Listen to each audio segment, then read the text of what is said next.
continuando o nosso PET 3, Plano de Ensino Tutorado, terceiro ano de filosofia. Basicamente, todo esse PET 3 é quase que um curso de filosofia política, das principais teorias políticas. Semanal nós vimos sobre teoria de Platão e Aristóteles, que rondou toda a filosofia antiga, como a Idade Medieval. Depois, na modernidade, a gente abriu com Maquiavel. E agora, Thomas Hobbes, mais alguns elementos que nos ajudam a pensar como nós chegamos à sociedade que estamos hoje. Um tema e um conceito importantíssimo em Thomas Hobbes, esse grande filósofo, é o contrato, sobre o contratualismo, porque há essa pergunta muito central: como que deve ser a nossa relação como pessoas, indivíduos, com o Estado? A gente sabe que hoje em dia ainda há muita discrepância, ainda muita imaturidade nessa relação. Uma das coisas que aparece muito dos questionamentos atuais, e com essa pandemia quebrou um pouco a perna de quem sempre pensava Estado grande ou mínimo. Muita gente defendia, principalmente os liberais brasileiros, no Estado mínimo. E a gente viu a necessidade, por exemplo, da rede de saúde. Ainda o povo não reconhece a educação brasileira, que precisa ainda de muito investimento. Há uma dificuldade muito grande das pessoas de entenderem a questão de diferença do público e do privado, porque tem gente, quando está ali no serviço público, a gente vê como lideranças aí, políticas, que está exercendo um cargo e pensa que aquele lugar, aquela situação, como se fosse dela, né? Ela pode fazer o que quiser. E a gente vê muita dificuldade nisso. As pessoas, quando exercem um cargo público, ali não é dela. Ela tem que prestar sim conta, tem que ter transparência, isso é uma dificuldade. No PET cita essa questão: quando se pensa num Estado grande, pode ser que pense que assim um Estado muito forte vai, vai limitar as liberdades individuais. E o Estado mínimo, a situação fica muito crônica de desigualdade social, de falta de investimento, uma desigualdade muito grande que a gente vê enquanto pessoas têm acesso a tudo, outros não têm. E essa ideia de meritocracia que muitos falam, né? Será que no Brasil isso é justo? O que é meritocracia? As pessoas alcançar pelo mérito pessoal. Mas a gente tem que pensar aí na prática. Uma pessoa que tem uma estrutura, igual a pessoa que tem toda uma estrutura em que ela, durante o dia, pode fazer academia, pode descansar, pode ver vários vídeos, pode estudar, tem acesso a boas escolas, e o outro que tem que trabalhar o dia inteiro em serviços precários, chega super tarde em casa, não tem nem luz direita em casa, não tem estrutura para sentar num lugar confortável, tem que ficar ali compartilhando com vários irmãos, com barulhos de vizinho, porque as casas são sempre de estruturas muito precárias. E como que esse sujeito vai conseguir alcançar os mesmos méritos que o outro? E a gente não pode basear em uma ou duas pessoas que conseguiram alcançar isso. Aqui nós estamos falando de um contexto maior de políticas públicas. E nesse sentido, o Thomas Hobbes, esse filósofo aí inglês do século XVI, XVII, ele tem essa ideia aí para completar aquilo que já vem caminhando durante a modernidade nas questões da teoria, das teorias políticas. Então ele tem o que nós chamamos de contrato social, que é a teoria política do contratualismo. O que é um contrato? Um contrato, igual nós temos aí atualmente, é uma, uma combinação formal entre duas partes, e cada um tem os seus direitos e deveres, cada um tem os seus interesses. Nós, embora a gente viva em sociedade, a gente não possui esse instinto aí natural de sociabilidade, como já afirmava Aristóteles, e que Thomas Hobbes vai dizer que nós, no estado de natureza nosso, estado de natureza é aquele estado em que você está por você mesmo, sozinho, aquilo que é a nossa natureza instintiva, a natureza do nosso nascimento, que a gente está sempre nos defendendo e a gente vive em guerra, né? Contrário aqui de Jean-Jacques Rousseau, que falava que nós nascemos o bom selvagem, nós nascemos bom, a sociedade que depois vai corromper a gente. Mas aqui no contexto Thomas Hobbes, nós nascemos ruins, porque a gente o tempo todo tem que se preservar, buscar. Então, por isso que a frase muito famosa dele sempre aparece aí nos Enems da vida, em várias questões. O homem é o lobo do próprio homem. Então, nós somos sempre um lobo em constante caça. Então, o livro dele principal que trata sobre isso é o chamado Leviatã, que trata sobre esse estado. Então é uma concepção que tem Thomas Hobbes mais materialista, mecanicista da realidade, em que cada um vai defender os seus interesses. Por isso que o Estado ele é uma força reguladora para controlar. Então, por isso tem todo um sentido o porquê do Leviatã. Leviatã ele remete a um contexto bíblico, a um monstro aí, que está lá no contexto bíblico, que tem uma força descomunal. E aqui Thomas Hobbes vai dizer que o Estado tem que ter essa força para regular, para que o indivíduo possa viver em paz, em que ele vai condizer, o Estado vai dizer que esse contrato entre indivíduo e Estado, então o indivíduo ele tira a sua liberdade, então ele não faz o que quer, para que o Estado possa regular. Mas aí o Estado tem que cuidar do indivíduo. Senão o contrato é assim, se alguém, tem lá as cláusulas e todos têm os direitos e os deveres. Se rompe, rompe o contrato. Tá? E vários outros depois vão dizer isso, romper o contrato, o indivíduo tem o direito, sim, de revoltar-se contra o Estado. Uma comparação que faz aqui, que a gente acha em muitos livros, nos textos, sempre fazendo essa comparação entre Thomas Hobbes, John Locke, Jean-Jacques Rousseau, vários outros autores, para mostrar o que pensa sobre o estado de natureza, sobre o Estado, sobre políticas sociais, sobre a visão do indivíduo. Aqui se compara Thomas Hobbes com John Locke, que a gente sempre vê esse filósofo, que é o pai do liberalismo moderno. O John Locke já se refere ao estado de natureza, sim, cada um seria o juiz de si próprio. Então, o que levaria ao surgimento de problemas nas relações entre os indivíduos. Porque se falta essa normatização geral, então há um problema aí ele faz uma crítica, Thomas Hobbes, de que é importante que o Estado ele tem essa função de garantir a segurança dos indivíduos e os seus direitos naturais, como a liberdade e a propriedade. Nesse sentido aí os dois estão juntos.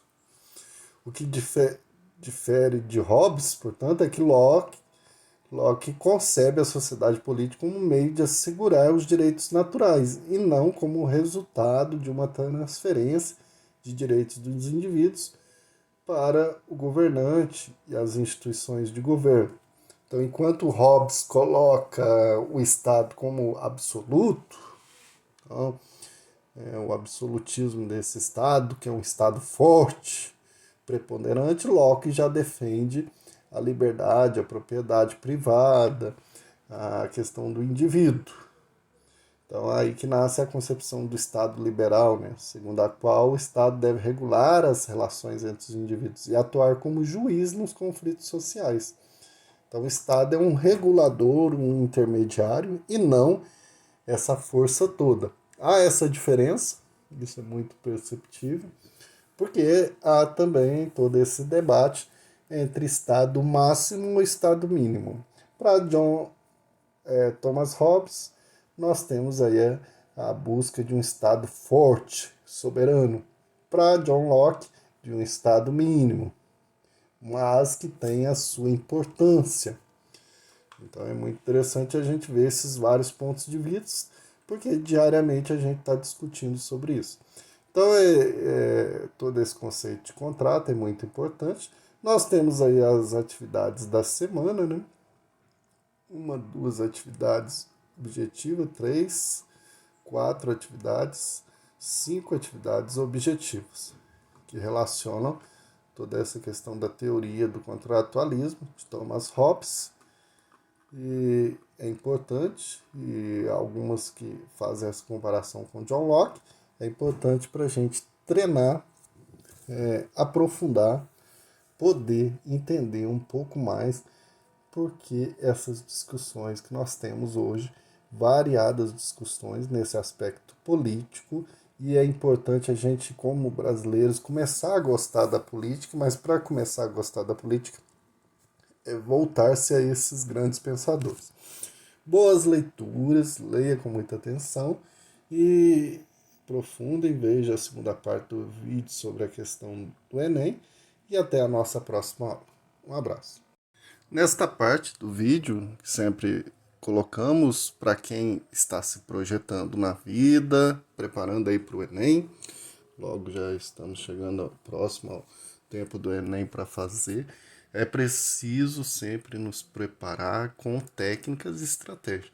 Então, as questões de filosofia que aparecem no Enem, direta e indiretamente, envolvido em outras questões, porque com filosofia a gente aprende muito a interpretar, e principalmente quem estuda afinco aí a filosofia está bem preparado também para as dissertações, as redações, porque aí terá argumento aí para qualquer tipo de assunto que aparecer tema.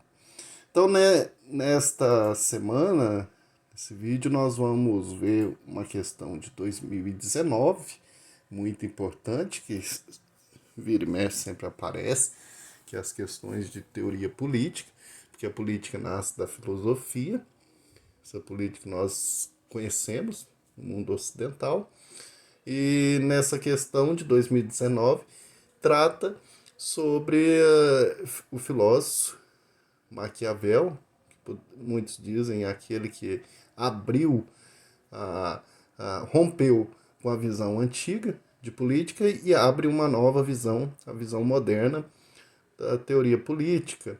Aqui nós temos um trecho na questão, tem um trecho, essa questão é só composta do trecho de um livro da, da, da Aranha, que é uma autora aí muito conhecida. Então ela fala, comenta sobre a visão de Maquiavel e depois nós temos o enunciado e as questões. Então não tem figura, não tem charge, não tem tirinha. As questões de filosofia costumam sempre ser diretas. E vamos lá para o texto. Para Maquiavel, quando um homem decide dizer a verdade, pondo em risco a própria integridade física, tal resolução diz respeito apenas à sua pessoa. Mas se esse mesmo homem é um chefe de Estado, os critérios pessoais não são mais adequados para decidir sobre ações cujas consequências se tornam tão amplas, já que o prejuízo não será apenas individual, mas coletivo. Nesse caso, conforme as circunstâncias e os fins a serem atingidos, pode-se decidir que o melhor para o bem comum seja mentir. Então aqui ele faz um rompimento com a questão ética. Ética e política muitas vezes não está relacionada, é um novo modo de enxergar aí a política. Nós vamos ver isso com as questões agora. Então, a questão de dizer a verdade ou não para uma pessoa singular, uma única pessoa, individual, isso tem consequências ali só para aquela pessoa. Então, determinados fins que são atingidos por um governante, e em determinado momento, se é para o bem comum, ele pode mentir. É um rompimento, então, com a ética. Nós vamos ver o porquê disso. Então, a visão de Maquiavel é bem realista. Então a gente vai ver o porquê desse bem comum, né? Desse rompimento.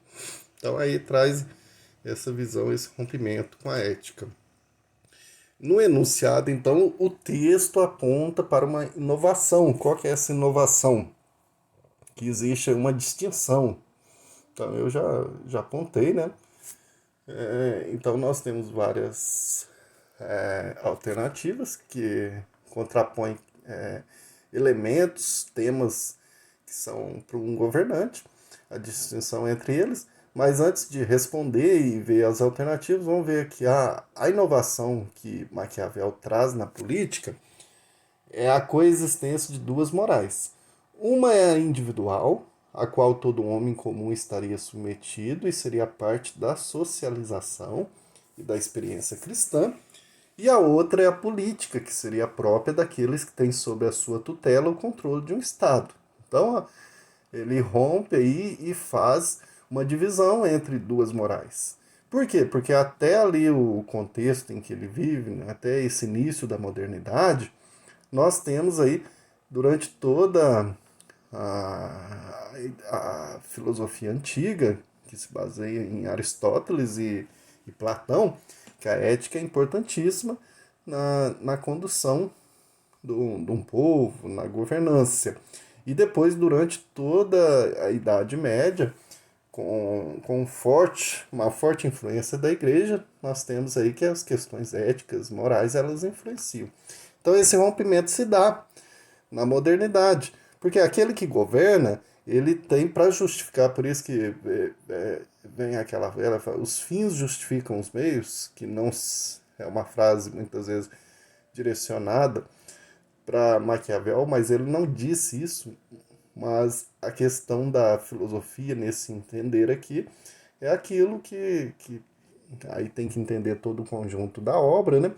A pessoa, o governante, o príncipe, ele pode fazer qualquer coisa para justificar os fins, que é o fim o quê? Aí o fim não é para o bem dele só, é para o bem comum.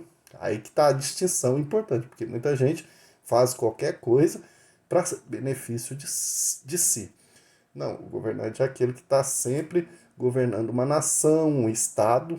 Então, o Estado é importante. Então, para Maquiavel, ao governante era permitido romper com a moral individual, o que era proibido a todos os demais. Então, só o governante pode romper com essa moral para o bem comum. Se com isso ele realizasse os objetivos da moral política, ou seja, maximizar a prosperidade e garantir a felicidade geral dos seus governados, de modo que ao governante era permitido matar, roubar, mentir ou o que quer que fosse, desde que com essa ação um bem maior fosse conquistado. É claro que depois vão vir outros filósofos que vão completar isso, porque essa questão, qual que é o bem maior? De repente, um governante pode justificar para um determinado grupo apenas, né? Isso fica um pouco ainda subjetivo. Mas a questão aqui, que é uma inovação política de Maquiavel, é esse rompimento com a moral, com a, com a, com a ética, né? Então, aqui o governante ele tem uma ética própria dele, e as pessoas individuais teriam uma outra ética. Então, logo nisso, já consegue identificar qual que é a resposta certa, né? A letra A. Porque a letra A fala de idealidade e efetividade da moral. Então, são duas coisas distintas na inovação política dele. Uma coisa é o ideal moral, e esse é para o indivíduo. E a efetividade da moralidade mesmo. Então, isso é própria só do indivíduo. Então, há uma distinção aí, porque a efetividade dessa moral se dá pelo governante, que ele vai fazer aquilo que é propício para um bem comum. A moral ali está no bem comum de todos, independente do que ele vai ter que fazer para atingir essa moral. Então não fala de liberdade, nulidade, não é para anular a liberdade de ninguém, nem preservar ao mesmo tempo. Não está direcionando na relação da liberdade.